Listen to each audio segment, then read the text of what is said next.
Dr. Lokesh? Yes, ma'am. I'm ready. Yes, please go ahead. Yes.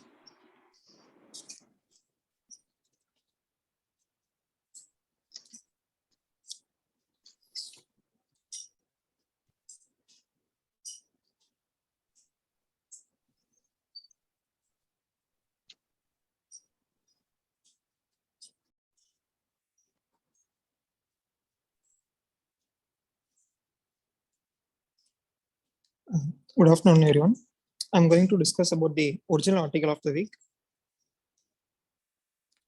The title is Derivation and Validation of 4-level Clinical Pretest Probability Score for Suspected Pulmonary Embolism to Safely Decrease Imaging Testing.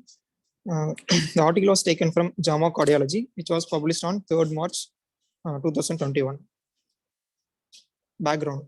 There has been a large increase in CTPA for suspected pulmonary embolism in last decade. The reasons are the signs and symptoms of pulmonary embolism are very common and non-specific. Due to low specificity of D-dimer testing, a large proportion of patients have a false positive result and require imaging to rule out pulmonary embolism. CTPA is readily available, fast, minimally invasive, and more sensitive than ventilation perfusion scan. But CTPA exposes patients to risk of allergies, renal failure, cumulative radiation-induced cancer. Radiation dose per CTPA is about 10 millisieverts, which is high among all radiation imaging. The objective of study to derive and validate a 4-level clinical probability score that makes it possible to rule out pulmonary embolism solely on clinical criteria and optimized D-dimer measurement to safely decrease imaging testing for suspected pulmonary embolism. So these are the diagnostic strategies proposed so far to decrease imaging for suspected pulmonary embolism.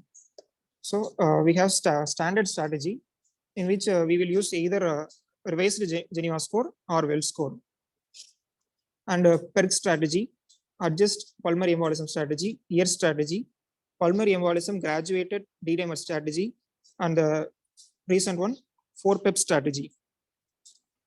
For most of the strategies, we need a D-dimer test to rule out pulmonary embolism, but only PERC strategy by using which we can rule out pulmonary embolism solely on clinical criteria. So apart from that, the recently proposed 4-PEP criteria, we can rule out pulmonary embolism by using clinical criteria alone. So before going to discuss about this new strategy, we will see about Wells score. So Wells score, Wells criteria, we will use about 7 clinical variables. One is clinical symptoms of DVT, other diagnosis less likely than pulmonary embolism, heart rate more than 100, embolization or surgery in previous 4 weeks, previous history of DVT or pulmonary embolism, hemoptysis, malignancy. So by using these 7 variables, we will categorize patients into either high risk, moderate risk, or low risk. So that's an old Wells criteria. In modified Wells criteria, we have only 2 levels. One is pulmonary embolism likely and unlikely. Pulmonary embolism likely when score is more than 4, which is unlikely when score is less than 4 or less.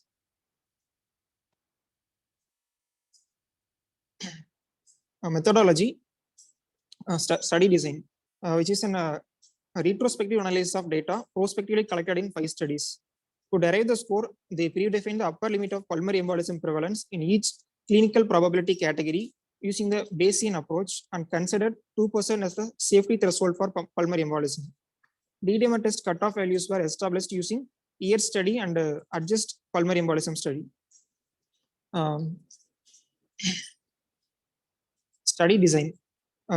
They have 4 levels of clinical pretest probability for 4-PEP score were defined theoretically. The level 1 is very low clinical probability, allowing exclusion of pulmonary embolism on clinical criteria only. Then low clinical probability, allowing exclusion of pulmonary embolism with a D-dimer level less than 1000 microgram per liter. Moderate clinical probability, allowing exclusion of pulmonary embolism with a D-dimer level less than 500 micrograms per liter for a patient age group less than 50.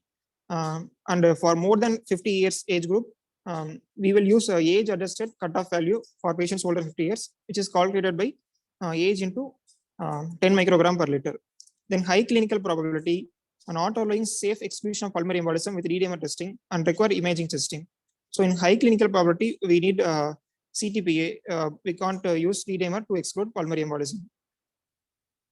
So source of data for derivation and internal validation, they merged 3 prospectively collected databases from patients with suspected pulmonary embolism, about 11,000 patients. For external validation, they used 2 more prospective studies. They have taken about 3,500 patients. So all the studies were conducted in emergency departments of 3 European countries and 1 US. Data were collected from 2003 to 2016 and data were analyzed from 2018 to 2019. So the main study outcome is the rate of pulmonary embolism diagnosed during the initial workup or during follow-up in a patient in whom pulmonary embolism was initially ruled out by 4 PEPs criteria. So the main outcome is to study the false negative rate. So 4 PEPs derivation, all of the clinical variables known to be potentially associated with pulmonary embolism and available in databases were evaluated.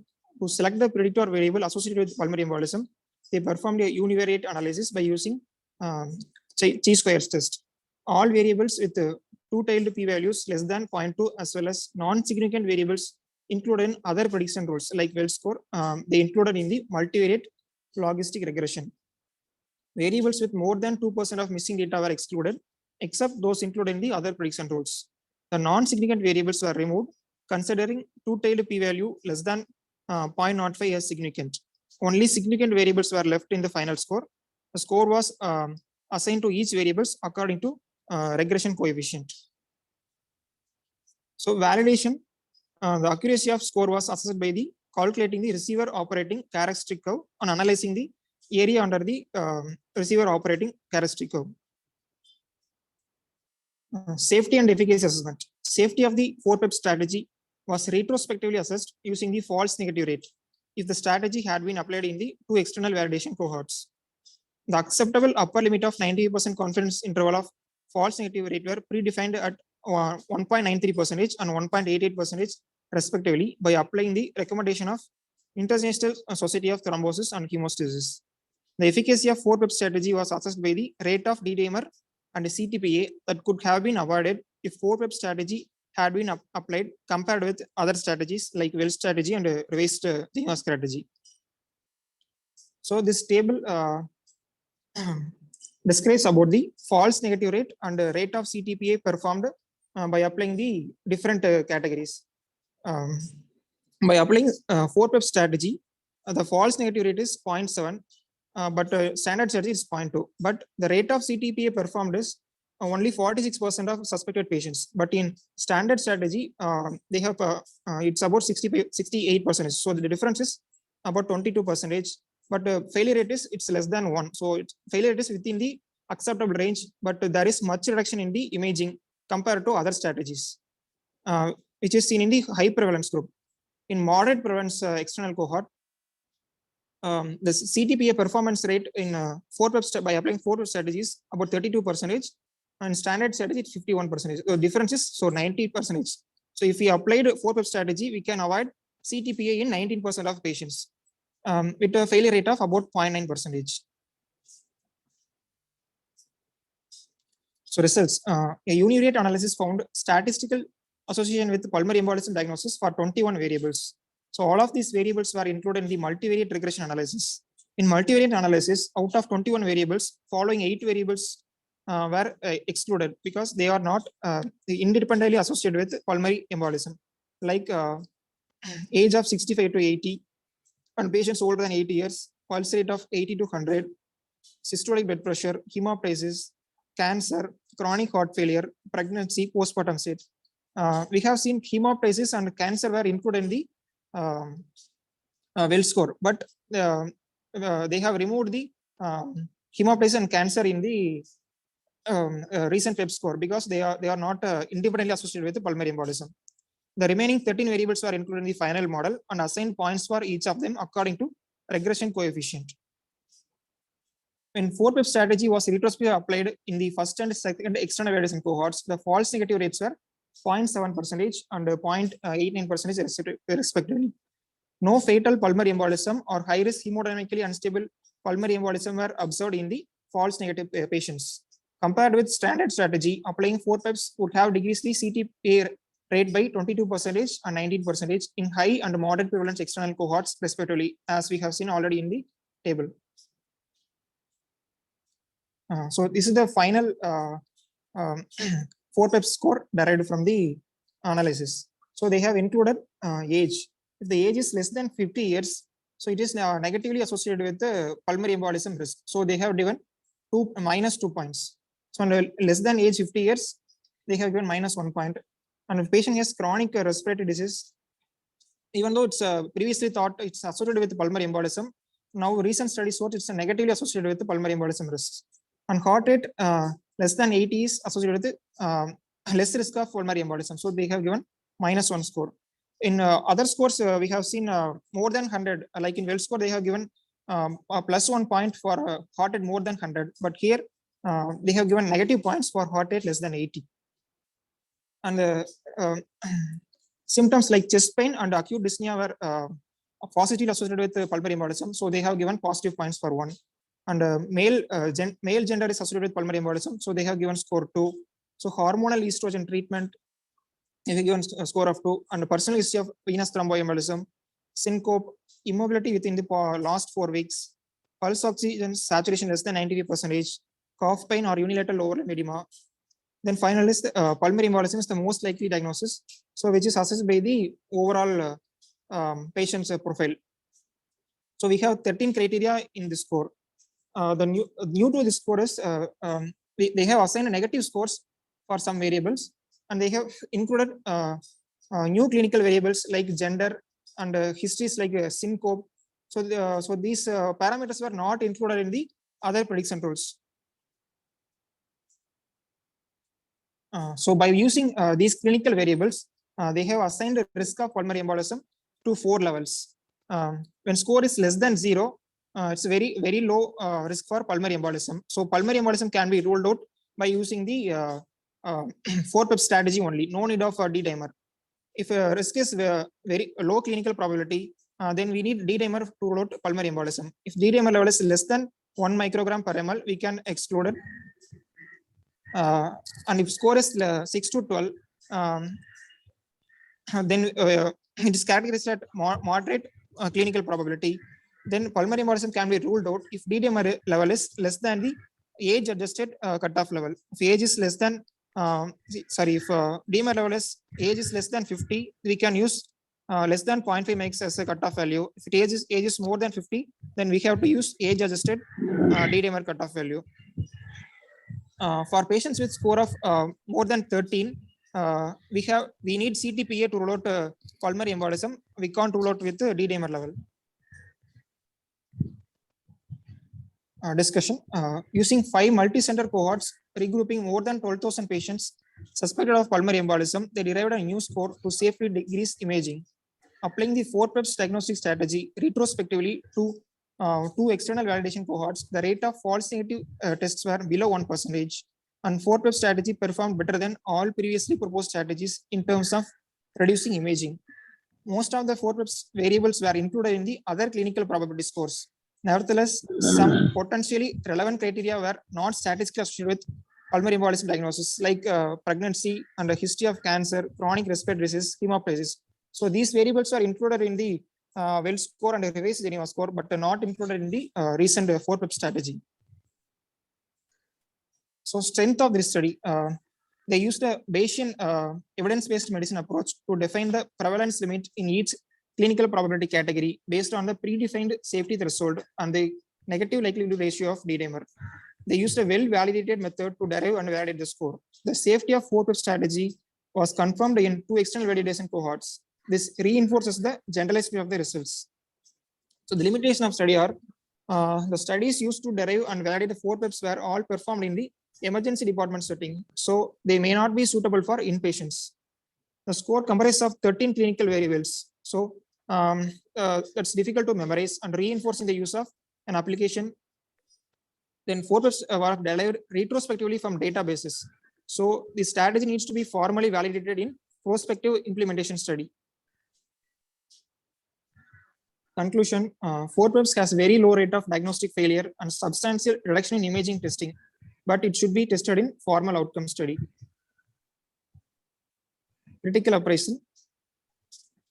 This article was taken from JAMA. It's an international peer-reviewed weekly journal published by the American Medical Association. It's ranked third among 169 journals in the category of medicine, and it has impact factor of 56.2. About the article, the title reflects the aim of the study. Abstract, it is concise, informative, information matches the text, keywords, but keywords are not mentioned.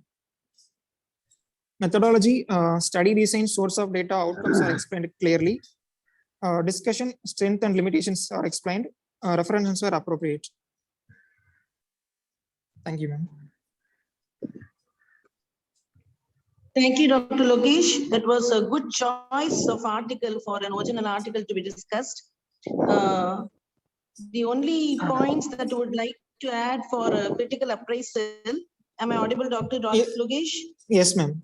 Yes, only 2 points that I would like to add in the critical appraisal is that regarding the outcome of the study, though we are talking of clinical pre-test probability, Yes. the actual final basis, only in the case of very low clinical test probability, you are using all the clinical criteria. The, Yes, the ma'am. other three, the moderate, the high risk, the D dimer comes. The D Yes, dimer, the lab criteria of D dimer plays an important role, excepting for the very low CPP. Yes, ma'am. So that is a point a little different. Second, though you have 13 criteria, the Yes, details of the study group have not been elaborated. The study group that has been taken, though you Yes, have ma'am. taken 13 criteria, that has not been done. Otherwise, I have nothing more to add to the critical appraisal. Yes, I welcome others to give their critical appraisal. Thank you. Thank you, madam. This is Dr. Namita here. Thank you, Lokesh, for this wonderful presentation. And am I audible? Yes, ma'am. Yes, please. Yes. Lokesh has taken a really challenging article. This article, madam, is an original research article which they have taken from the databases of 5 already done prospective studies.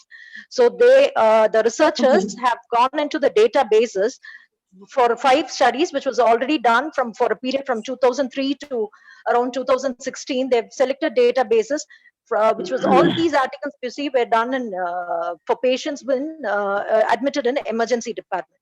So they've chosen the databases in such a way that they divided the databases into 5, and among the 5, the 3 databases they had taken, that was a study from Europe, Switzerland, and France. They had taken it for the studying and for the derivation of this clinical criteria and for internal validation, whereas 2 other databases from the clinical criteria, the parameters that they formed from the first 3 databases, they extrapolated it into the last 2 databases so that to see what was the result. So this research started with the research question of whether a pre-test probability score alone, which is based on purely on clinical criteria, can be made to rule out a pulmonary embolism with an optimized D dimer measurement and thereby decreasing the frequency of CTPA. So the authors claim that CTPA is now being done because the criteria, well score, revised Geneva, all that are there. But again, they're not very specific, and as well as D dimer test, which is also not very specific. So what the researchers found out was that, so the CTPA is being done right, left, and center. And are we overdiagnosing pulmonary embolism as we don't have any specific criteria? So their idea was to develop a clinical pretest probability, wherein by the clinical criteria, they can decrease the number of imaging being done, and the diagnosis can also match accurately to all these. So if you see the well score or the revised Geneva score, they do have a D dimer cutoff, but the cutoff is less than 0.5. So it is a standard value. Whereas in the adjusted pulmonary embolism strategy, they have a cutoff of where it is age adjusted. The D dimer values are age adjusted. So if we need to do a clinical probability, what people now do is we'll have to combine these 2. Either we'll have to combine the wells with the adjusted P strategy or wells with the year strategy. So in that way, when we need to have 2 or 3 criteria, we need to balance all that. and then go for a to say whether it is a very low probability or a early intermediate risk or a high risk of developing a pulmonary embolism. So to decrease that or using of so many parameters, they thought, why not use all these variables from each study? They have different variables, so they did choose each variable. They did a statistical analysis for a initially, which was a univariate analysis, and then they went in for a logistic regression and specified these variables. They quantified each variables, they scored each variables, and then finally they came to a conclusion of 13 parameters, which they say can be useful to predict a pulmonary embolism with a age-adjusted D-dimer, with an age-adjusted D-dimer value and CTPA if necessary. So when they extrapolated this derivation into the other two databases, what they found that their scoring actually matched the database which did a CTPA. So they were almost correct, except for a failure rate of very minimal, which was within the confidence interval limits. So what they say, the outcome, though they have done in the databases, they have not done it in as a prospective. So all those studies from the data which they derived, they were all prospective studies, but the researchers have retrospectively analyzed them. So though the studies were prospective, the analysis was done retrospectively, pooling the 5 databases. So probably the limitations, as he said, is one, it was done only in ER patients and not in inpatients, and 2, it was a retrospective analysis. And how to overcome this limitation is, maybe we'll have to take up this criteria and go on and see how it works for our patients. Maybe one of the PGs can also take it up as a thesis topic and develop it from the 4-PEP scale to how accurate the prediction is. Even if it is a negative outcome, it still is a finding. This forum is open for discussion. Thank you, Dr. Namita, for your critical appraisal. I request think others to come I should forward. Yes, sir. I think I should thank Stipriya Madam and Namita Madam for having thoroughly scientifically discussed this journal. Like it's an original article, we know that. Like so, it's nicely being dissected, and it throws a lot of lights into how the criteria are kept changing over a period of time, depending on various discretion factors, the various variables. Like so, I'm one of the things which Lokesh has mentioned, the age less than 50 years, and patients with already chronic respiratory disease, and the patients they have, in fact, they have a negative point, and male sex itself, it's a positive point, like carries 2 points, something like that. So it's a thing is like we talk more about this pulmonary embolism only for the past 2 years, like maybe after this COVID-19 has come, like so maybe it sounds like it's an extension of what we have discussed in the previous journal club. So the same pulmonary embolism, we are continuing that. But what I would like to say that is like, though there are many, the lacunae and difficulties in interpretation of all these things, like even CTPA may not be the gold standard in certain set of patients wherein like you have more peripheral vessels are involved. So that's why even in a study, like he has not mentioned that like a CTPA is the gold standard in though it's more sensitive than other tests. Like so coming to the COVID part of it, like because wherein like we do see a lot of patients with suspect pulmonary embolism or with established pulmonary embolism, the D-dimer values play an important role. So with regard to some practical points with regard to the pulmonary embolism, so the suspicion is more important, the clinical criteria is more important. One of the negative point what Lokesh has mentioned is less than 80 heart rate per minute. So because the tachycardia is going to be one of the sustained and the universal feature of pulmonary embolism, though they may not manifest S1Q3, T3 in all the patients, like only in 40 to 45% of the patients, they may have these ECG changes, but tachycardia is one of the universal phenomena. So these are all some of the things like which we need to take it, but we can go by in our hospital, like either we can go for, by CTPA or we can go with D-dimer values. So so we can have various criteria but I'm talking about COVID because the well score, like it has got trauma, post-operative malignancy. So patients taking OC pills, there are so many defining criteria in the well scores and modified well score. But remember that like COVID is one disease where the patient gets pulmonary embolism with less risk factor for developing conventional risk factors for developing a pulmonary embolism. So that is the situation where we are right now. So we do not know like how the post-COVID things are going to be, but still, even with less number of risk factors, the patient gets thromboembolism, pulmonary embolism in patients with COVID. So that is the scenario where we are. So we rely entirely on some CTPA. So, but we didn't do much of CTPA. Like maybe one of the PGs, we need to have a better license with the radiology department to do this CTPA as a routine in our patients. Of course, we made it mandatory to do some lab testing, including D-dimer and bedside echo and other things. With regard to the D-dimer, like again, the sample thing is more important. So last time we have discussed something like the cutoff value beyond which like we need to go for therapeutic shift from prophylactic to therapeutic heparinization. So we took it as 2000 as a value. But still in some of these studies, recently I happened to read an article from New York, where they used 1600 as a cutoff to predict a patient to develop a pulmonary embolism. So that is a thing. But another thing is like the time lag between the D-dimer value is it can be influenced by like various factors, including the duration. So if there is more time lag, say for example, more than 3 hours after taking the sample and sending it to the lab, like then again, you may have your false low values.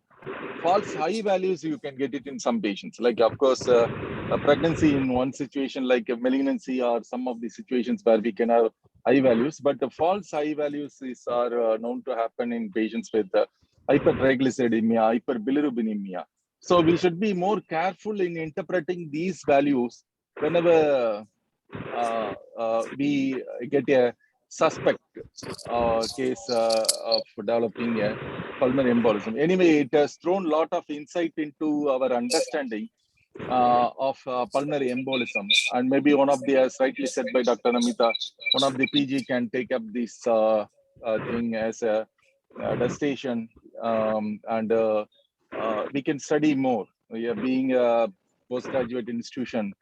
Like so I think it's right time one of the PG can take up as a additional research project in patients with pulmonary embolism, where they can do a CTPA, its sensitivity, specificity in different population, different clinical and variables that one can do. So I think if there are no discussion, we can move on to the MediBits part. We invite Dr. Thank you, Ram sir. for the minutes.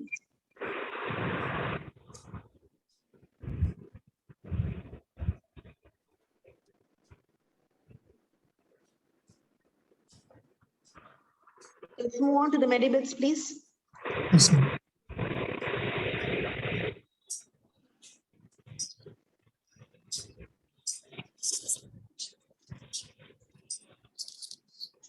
Good afternoon all. I'm Dr. Ram and I'll be presenting MediBits, the final topic for this journal club. So first journal from BMC Medicine, published on 15th July 2020. So could hemophagocytic lymphohistiocytosis be the core issue of severe COVID-19 cases? So basically HLH and COVID-19 are both conditions which are hyperinflammatory syndromes characterized by excessive cytokine release or cytokine storm. So in this study, they wanted to link HLH in severe COVID. Could it be the cause of severe COVID?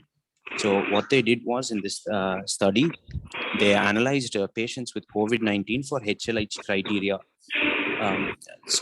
These criteria are fever, thrombocytopenia, anemia, leukopenia, splenomegaly, high ferritin, and IL-6, etc., high inflammatory markers. Those patients who fit into this criteria will next be screened onto the confirmatory points in HLH, which involve raised NF kappa B tumor marker and soluble IL-2.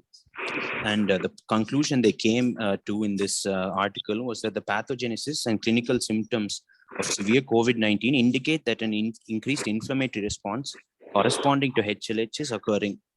And therefore, patients with severe COVID-19, they should be screened for hyperinflammation using standard laboratory tests to identify those for whom immunosuppressive therapy may improve outcomes. In HLH, the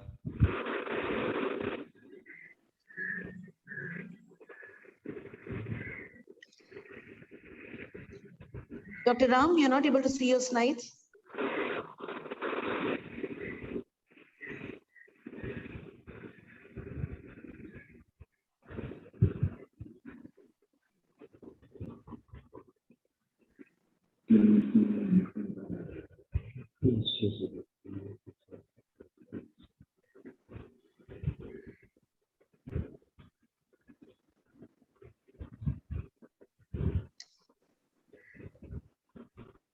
Dr. Ram?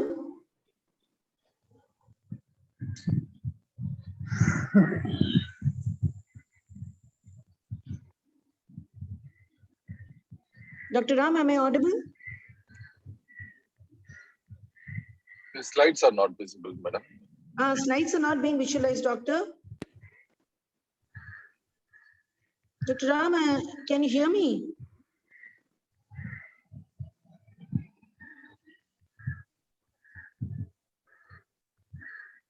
I think the HLS is the common thing. Like, so when we talk about COVID, like there are so many things which we had, HLS, like presentation, the immunocytological pathway, which got excited or escalated in different means. Like one such thing is like HLH, part of it, where we can do a simple test like a triglyceride. A patient with elevated triglyceride more than 150 and rising values of 150, rising values of triglyceride, one can still suspect the possibility of HLS in a COVID setup. Or any patients with any infective or inflammatory setup. The triglyceride is one of the very simple thing like which we can do in any setup, possible setup, like where we can suspect HLH. Over to Ram, I think he's back.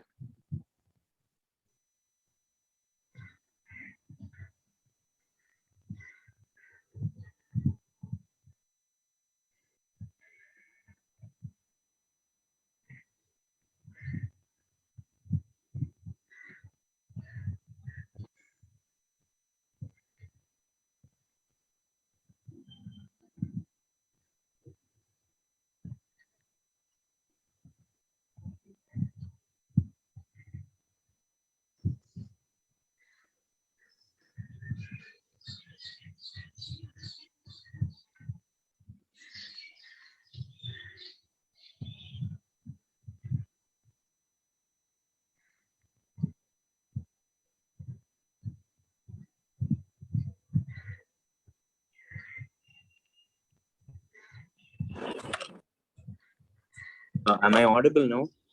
Yes, doctor. I'm on. Okay.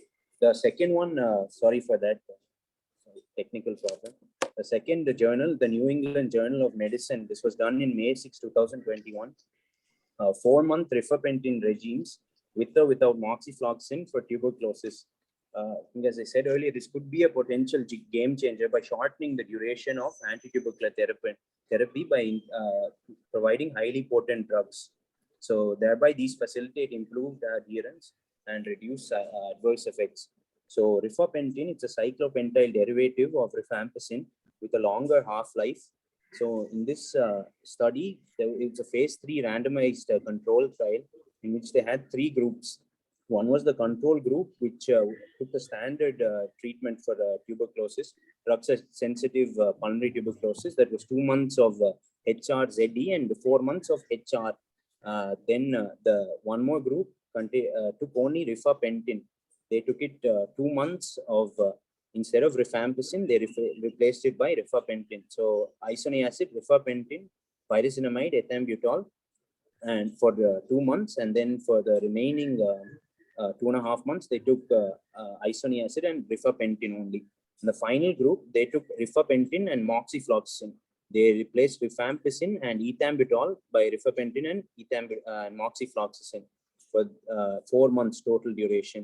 And what they found was the efficacy of a 4-month rifampicin-based regimen containing moxifloxacin was not inferior to the standard 6-month regimen. So effects were pretty much similar. And the dose they used was 1,200 milligrams OD of rifampicin 1 hour after food, along with 400 mg of moxifloxacin once a day. The next one in the JACC journals, dated in November 10th, 2020, left atrial strain as a predictor of new onset atrial fibrillation in patients with heart failure. So in this study, they found that in the normal course of disease, in patients with heart failure and sinus rhythm, around 16.1% developed new onset atrial fibrillation within 5 years. So AF, it has a crucial impact on the morbidity and mortality in heart failure. So they wanted to find like a factor which could help predict the new onset of atrial fibrillation. They used left atrial strain in this study. Left atrial strain, it's basically the left atrial, it predicts left atrial reservoir function. In atrial fibrillation, this will be impaired because there's a loss of the atrial kick just at the end of atrial systole. So using left atrial strain, they used peak atrial longitudinal strain, PALS, and they found that this was inversely proportional. The more the strain, that is like more the reservoir function, the less the risk of atrial fibrillation. And they also created a score called the HASBAP score based on 6 clinical and echocardiographic characteristics. So that is one point for each of the following: hypertension, age more than 70 years, left atrial strain, no beta blocker at discharge, atrial volume index more than 40 milliequivalents per meter squared, and heart failure with preserved ejection fraction. So here, what they found was less the score, less the chance for new onset of atrial fibrillation. The next study done by NEJM in August 21, 2021, effectiveness of COVID-19 vaccines against the Delta variant. So basically, spike protein mutations in COVID-19 virus lead to different variants. The Delta variant has contributed to a large number of cases in India and worldwide. The predominant strain initially was the Alpha variant. So the effectiveness of the 2 vaccines, one is the Pfizer mRNA vaccine, this BNT162b2, and the Oxford vaccine, which is the Covishield vaccine against the Delta variant, has been tested in the study. And what they found was only modest differences in vaccine effectiveness was noted with the Delta variant as compared with the Alpha variant after receipt of 2 vaccine doses. However, there was absolute difference in the vaccine effectiveness after receipt of the first dose. So this basically finding tells you that that everyone should be vaccinated with 2 doses among vulnerable populations to make sure that the efficacy is complete against the Delta variant also. Fourth article, NEJM, July 16, 2020. Ticagrelor and aspirin, or aspirin alone in acute ischemic stroke. So basically, in aspirin, we know it's an antiplatelet, and ticagrelor, it's also an antiplatelet. It's a P2Y12 inhibitor.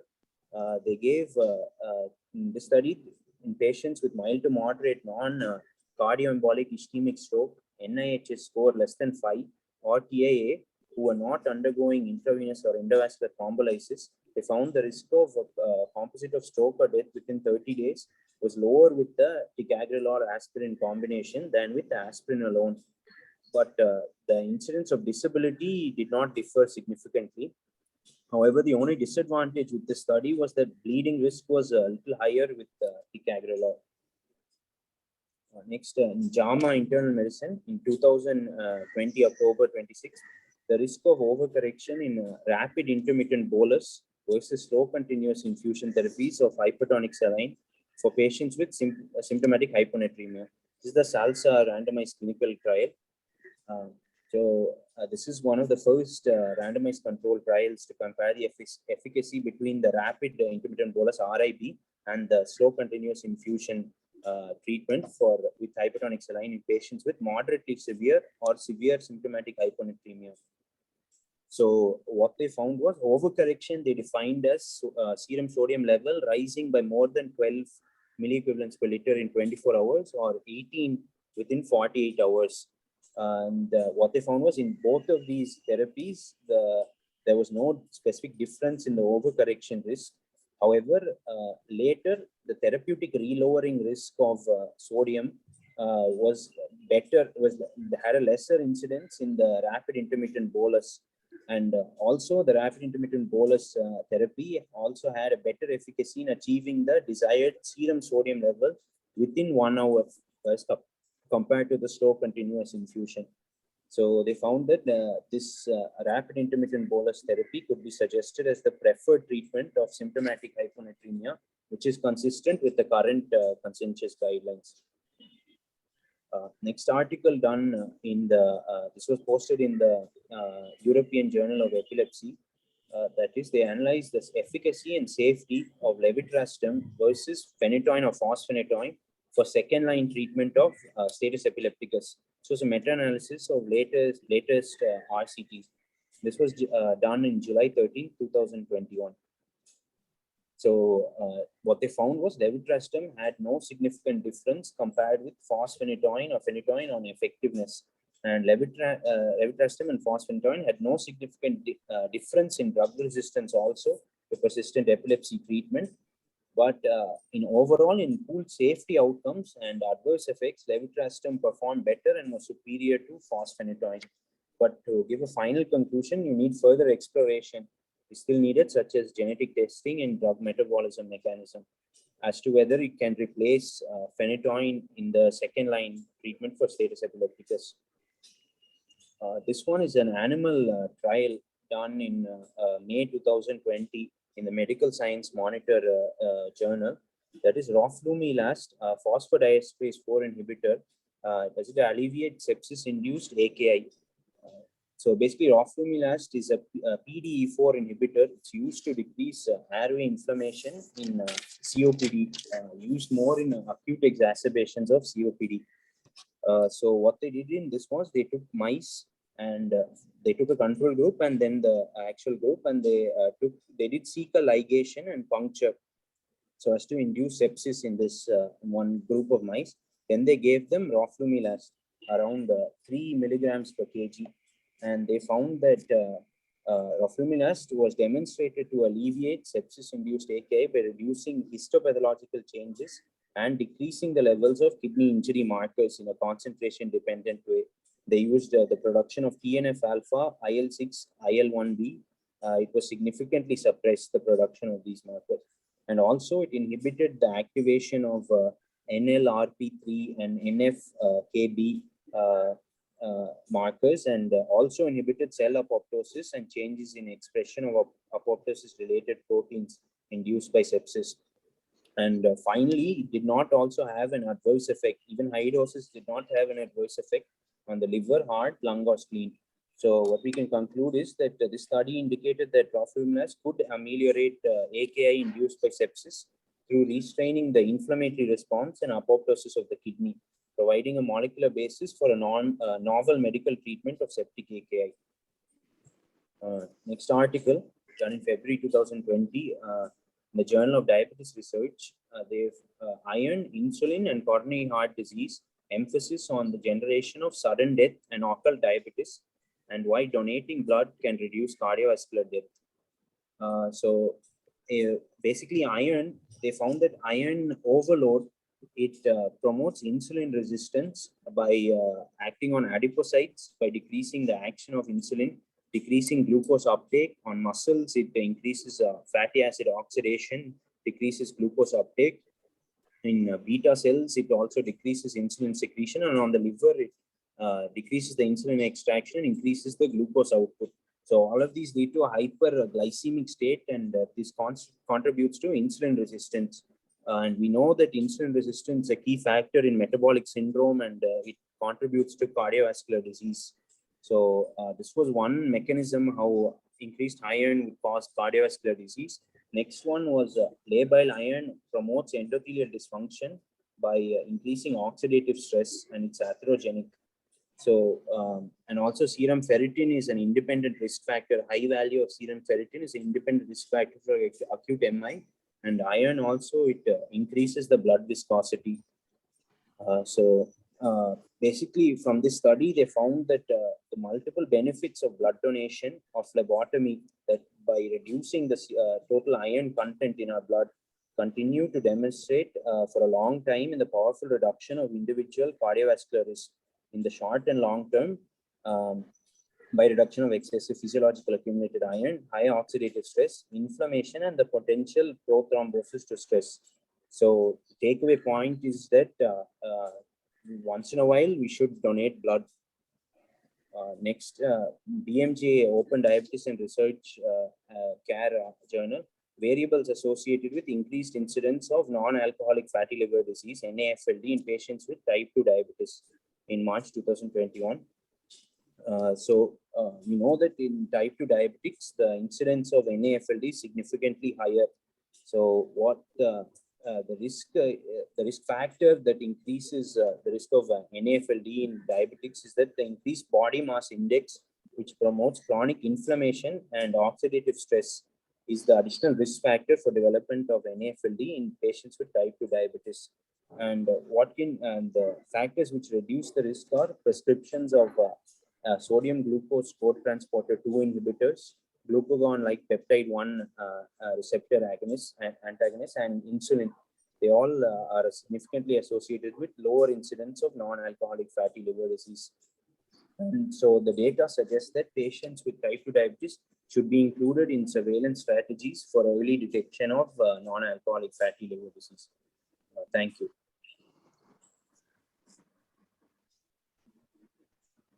Thank you, Dr. Ram Mohan. Only 2 points to add regarding this levetiracetam. Though your study in this journal has shown that it is not superior to phosphoenitoin in resistant epilepsy, in Rajiv Gandhi Government General Hospital Neurology Department, actually in many cases, when we find the patient does not respond to phenytoin in their drug regimen, the add-on drug of levetiracetam has definitely helped. Okay. So I really do not know. This is one thing. Second thing, regarding the role of add-on drugs for antiplatelet aspirin. Where here, of course, you're talking of TIAs, but generally, you know, when you add on drugs to aspirin, you see the extent of territory involved, vascular territory involved in ischemia. Generally, you say no more than 2/3 of vascular territory involved. You exercise a bit of caution, especially when you give heparin and something like that. Probably the same applies to this also, the dual drug therapy. But here, of course, if you take TIA, you are really in the dark how much of the vascular territory is involved. So probably that is a question mark. Otherwise, your points are all well taken. Sir, HOD, sir?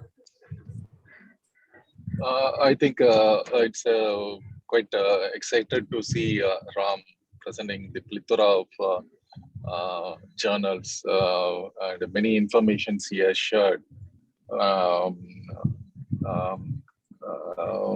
I think it's a good collection of things. Maybe I go from down below. What he has shown is something. What is the last one, Ram? Something. What was your topic? Last one? Yeah, NFLD. So this is a very common thing. Like it's the liver component of metabolic syndrome is like your NFLD. And all patients with NFLD, they should be screened for type 2 diabetes. And type 2 vis-a-vis like type 2 patients with, they should be screened for NFLD. So that's a very common scenario. So because all things like they go hand in hand, like they go together because of the common soil hypothesis. Like most of our patients, they do have this kind of NFLD. It's going to be a very common silent epidemic, like because we concentrate on the glycemic part of it, hypertension part of it, and CAD and other things, obesity part of it. But we sometimes we silently neglect this fatty liver part of it because so I tell my patients, like when they come to me with fatty liver, I just tell them, I see your heart through your liver. So this is the window to the heart. So what I see my the fatty liver. So this is a very common thing, and it has to be addressed. And nowadays we do have some good drugs also, therapeutic agents also to take care of these NFLD associated transaminators. But one best thing which can revert reversal of NFLD is the weight reduction. So that is the most important thing. The second thing is what Ram has presented is the repeated blood transfusion. So almost 1.5 decades ago. So I used to tell my postgraduates when I was a assistant in thing, the best way to live up to 70, 80 years is to donate blood regularly. So Ram has mentioned occasionally, but I would rather say it's a regular blood donation. People who donate blood, they live longer, in fact.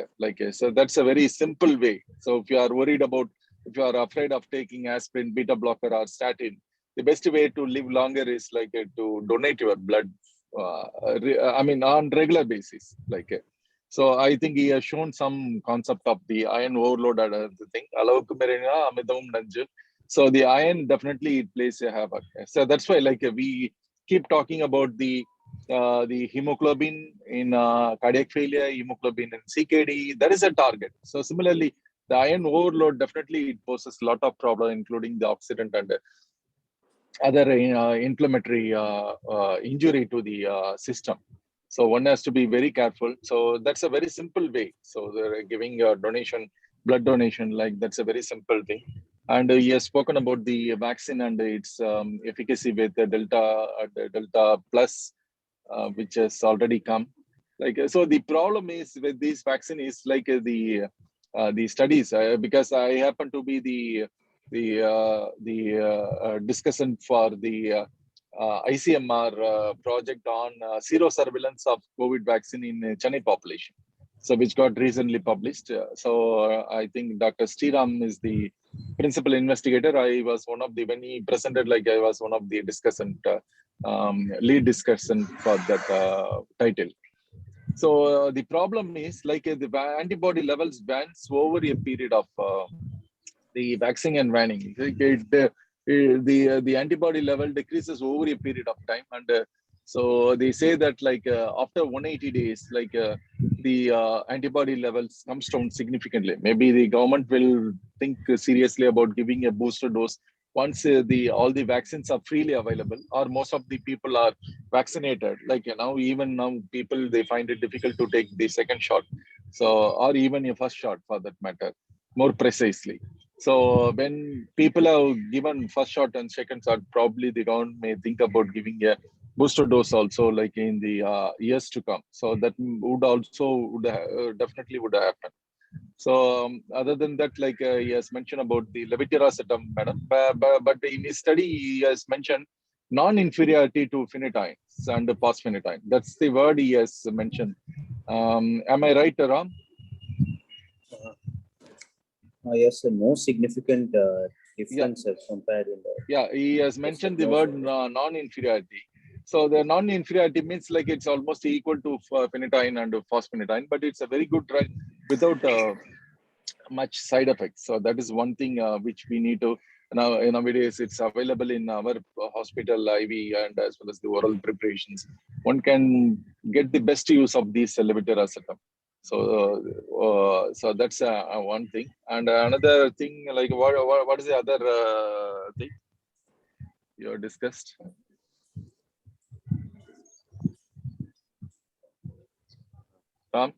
In tuberculosis, rifampicin. Yeah, rifampicin. Yeah, so I think rifampicin was combined with amoxicillin clavulanic acid, no? Yeah, moxifloxacin, sir. Moxifloxacin. Okay, so moxifloxacin. Yes, sir. Oh, okay. Then it's fine. Okay, so rifampicin is another thing like which people have tried. Rifabutin and rifampicin are the other congeners of rifampicin. They have tried in this thing. Of course, because of its longer half-life, it has shown much benefit in persisters. So in tuberculosis bacilli. So that's the one thing. But maybe we need to have a large randomized control to use these drugs in clinical use. So that is another thing. What is the other one? The dual antiplatelets. So recently I happened to read another journal, the importance of DAPT, dual antiplatelet therapy in patients with stroke. So of course you need to exercise some caution because as madam has said, like the large infarct patients with uncontrolled hypertension, or patients with already had some bleeding diathesis, or patients with extremes of, the very elderly, fragile individuals where the amyloid deposition is known to occur, they are again at risk of developing a bleed. So there are some certain individuals like where we need to be very careful, but the recent study showed that like convincingly, I think it got published in Lancet a week back. So yeah, DAPT, dual antiplatelet therapy definitely helps the patient in the treatment of stroke to prevent recurrence. So that is another thing that here they have used ticagrelor with the aspirin part of it. Again, the ticagrelor is a good molecule. Like so, when compared to cloplet, rather I would say ticagrelor is a good molecule. So I think with this, he has covered the various respiratory system, the liver, metabolic, neurological, almost all the infective, all the systems he has covered, the plethora of presentation. I thank all the presenters. Like I enjoyed this journal club. Like so Harshini and Lokesh and Ram, all of them have done a good job. I wish the trend continues. Thank you, madam. Thank you Thank very you, much, sir. sir. Thank you, With sir. I this, congratulate all the presenters, especially Ram and Harshini, who came in the last moment and did very well. And congratulate Lokesh for having taken up a challenging article and coming out with it and discussions. And thank HOD sir for a very interactive discussion. And I think we're having a complete journal club after a long time. Thank you, sir. And thank you one and all. Ma'am, if yes, Dr. Namita, I think we can wind up the session. we wind Thank up you. the everyone. session. Yes, thank you.